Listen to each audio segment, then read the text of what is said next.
अस्सलाम वालेकुम friends, welcome to learn with Mariam. उम्मीद करती हूँ आप सब बिल्कुल ठीक होंगे और मेरे साथ साइंस को बड़े अच्छे तरीके से समझ रहे होंगे। आपके लेवल पे आके मैं आपकी उम्मीदों पर पूरा उतर रही होंगी।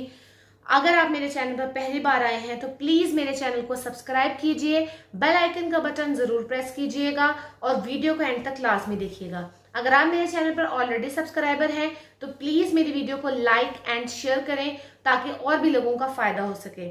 हम बात कर रहे थे 9th बायोलॉजी चैप्टर नंबर 1 के बहुत ही अहम टॉपिक लेवल ऑफ ऑर्गेनाइजेशन के बारे में कि आपके पास एक पूरा जानदार कैसे तख्लीक होता है, किन किन मराहिल का सामना करना पड़ता है तो पूरा एक जानदार क्रिएट होता है। तो हमने पढ़ा था आपके पास कि सबसे पहले एक लेवल आता है सब एटॉमिक लेवल, जिसमें इलेक्ट्रॉन, प्रोटॉन और न्यूट्रॉन शामिल थे। ये मिले तो एक एटम बना, एटम मिले तो एलिमेंट बना। उन एलिमेंट्स में वो एलिमेंट जो जिंदा ऑर्गेनिज्म के अंदर मौजूद थे, उनकी वर्किंग के लिए जरूरी थे, उनको हमने बायो एलिमेंट का नाम दिया।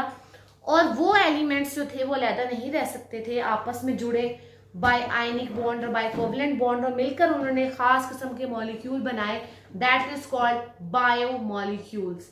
तो ये जो बायो मॉलिक्यूल्स हैं आपके पास, ये बायो मॉलिक्यूल्स आपस में खास तरीके से असेंबल होते हैं। असेंबल से मुराद है अरेंज होते हैं। जैसे आप लोग असेंबली में लाइंस बनाते हैं ना, एक प्रॉपर अरेंजमेंट होती है, प्रॉपर पाथ होता है आने का जाने का। तो ये अपने आप को प्रॉपरली अरेंज करते हैं और अरेंज करके जो ये स्ट्रक्चर बनाते हैं उस स्ट्रक्चर का नाम है ऑर्गेनेली। उस स्ट्रक्चर का नाम है ऑर्गेनेली।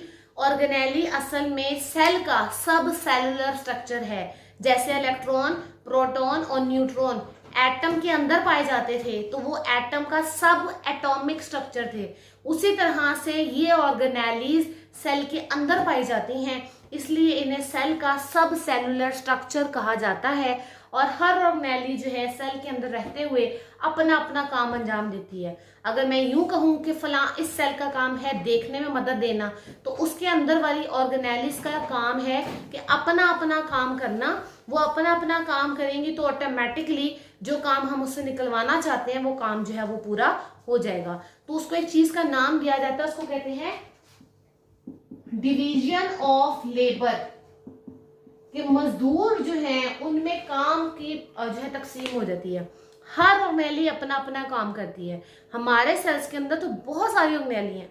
आपके पास डायग्राम आ रही होगी जिसमें आप देख रहे होंगे कि बाहर सेल वॉल या सेल मेम्ब्रेन है, फिर अंदर साइटोप्लाज्म आ गया है, न्यूक्लियस है, आपके पास माइटोकॉन्ड्रिया है, गोल्जी अपरेटस है, राइबोसोम्स हैं, वैक्यूल्स हैं, लाइसोसोम्स हैं, बेशबहा स्ट्रक्चर्स हैं।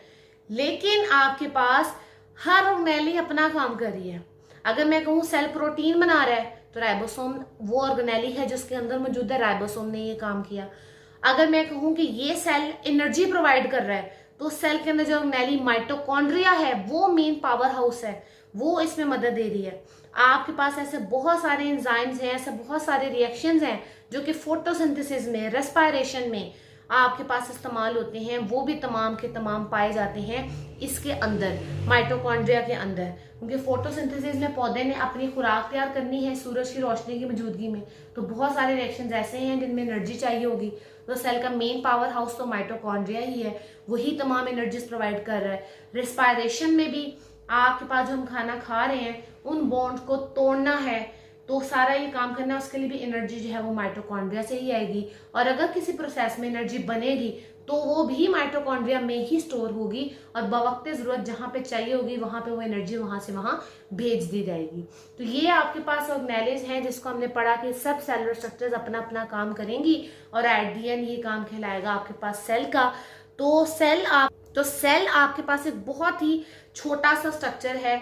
और अगर हम कुछ प्रोकैरियोट्स जैसे कि बैक्टीरिया हैं या यूकैरियोट्स हैं जिसमें अमीबा, पैरामीशियम इस तरह के जानदार आते हैं, उनमें तो पूरी बॉडी, उनकी कुल कायनात एक सेल ही है। तो वो एक सेल ही अपना काम कर ले तो वो उस बॉडी का काम है। लेकिन अगर बात की जाए कुछ फंजाई की, प्लांट्स की, पौधों की और जानवरों की यानी एनिमल्स की, तो हमारे अंदर तो लाखों करोड़ों अरबों, जिसे मिलियन सेल्स कहा जाता है, वो मौजूद हैं, जिसकी वजह से हम कहते हैं कि हर सेल अपना काम खुद करता है। तो उम्मीद करती हूँ आपको ऑर्गेनेली एंड सेल लेवल समझ आ गया होगा। मज़ीद जानने के लिए, लेवल ऑफ ऑर्गेनाइजेशन को मुकम्मल समझने के लिए इससे पहले की वीडियोस और उसके बाद की वीडियोस को सब्सक्राइब करें और उनको अच्छे तरीके से देखें, लाइक करें, उनको आगे शेयर करें ताकि ये कंप्लीट टॉपिक आप बहुत अच्छे से समझ सकें। अगर किसी किस्म का क्वेश्चन हो तो आप कमेंट बॉक्स में मेंशन कर सकते हैं। तब तक के लिए अल्लाह हाफ़िज़।